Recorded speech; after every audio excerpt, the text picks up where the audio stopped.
And congratulations, by the way. Bottega was recently selected Best Newcomer in the 2010 Zagat Guide, and it's one of Esquire's top 20 new restaurants. Wow, you've been doing your research. Thank you very, very much. I'm really proud of the team. We've worked really hard to get these, and after being out of the restaurant business for a few years, it's nice to get a couple high fives.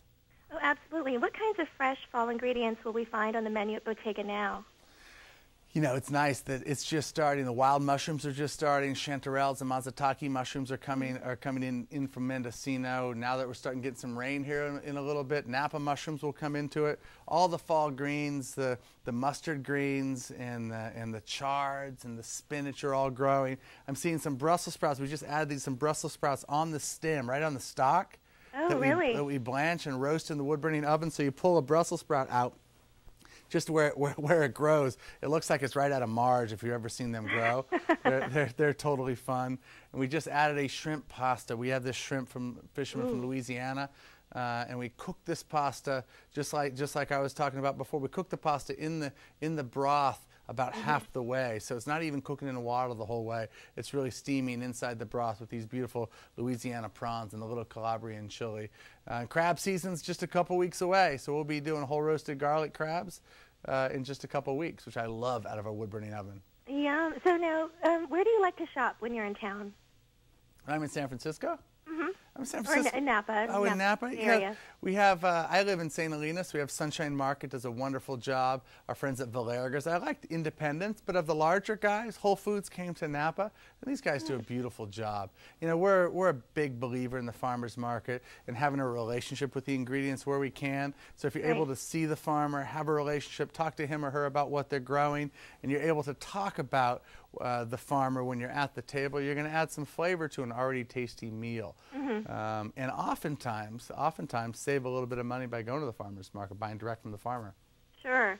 And then, so what about on those days that you don't feel like cooking at home? Where are some of your favorite local spots to go to? God, you know, in San Francisco, my daughter Felicia just started working at Delfina, and I'm so proud of her for getting the job. Oh my goodness, that's lucky you. And Craig Stoll's an old friend of mine who we worked together years and years ago, and I love what they're doing Italian-wise.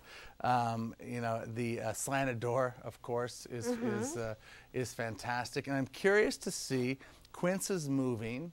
They moved from their little spot into the old myth space. I'm really curious to see go there for the opening. This Peruvian place, the Cevicheria, oh gosh darn, I forget the name, right on the water. The new one in Half Moon Bay. Is just unbelievable. La Costanera. Exactly. There's some great new food in San Francisco, and as we get ready for this economy to lift back up, it's going to lift the rest of the restaurants with it. It was so much fun to watch you on Bravo's Top Chef Masters. I've got to ask you, what was the toughest aspect of the competition? Wow, not having any idea. I mean, I've done a lot of television. I produced a lot of television. I had absolutely zero control about where they were going to go, and zero control on how they were going to edit everything and how something was going to get put together. So you had no idea, even when you got done doing a piece, what it was going to look like on air. But to be given some of the challenges that you had and the amount of time and the amount of hours, you see only an hour worth of programming. It took us 18 hours each day to put that hour in the can. Well, long days. You do those for a few days in a row, and it begins to get a little bit grueling. It's more like culinary rugby than it was a culinary competition.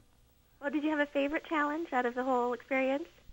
You know, I think the first challenge was my favorite of what I did. I think because they had all this frozen like fish sticks and things like this, and I did these swordfish meatballs. I got really lucky. I did these swordfish meatballs with a fisherman's sauce and a little Calabrian aioli on top, and we kind of won our first challenge, which was great. That's great. So now, what's next on your busy plate? Just finishing the Bottega cookbook right now. We're halfway through that and shooting the photography, picking some grapes for Chiarello Vineyards and getting those in the barn, and working on a couple new shows. We'll see. I'm having so much fun cooking in the restaurant. It's hard to get inspired to go back into the studio because I hate being out of my restaurant. But I hope to get something on air next year. Oh, great. Well, we have a lot to look forward to. So where can people go for more helpful hints and information? All the recipes and the tips today that I talked about you can find at mariespasta.com. Great. Thanks so much for the wonderful tips, Michael. Thanks a million. Love what you guys do at Examiner.com. Thank you. Have a great day. Bye-bye. Happy eating, everyone.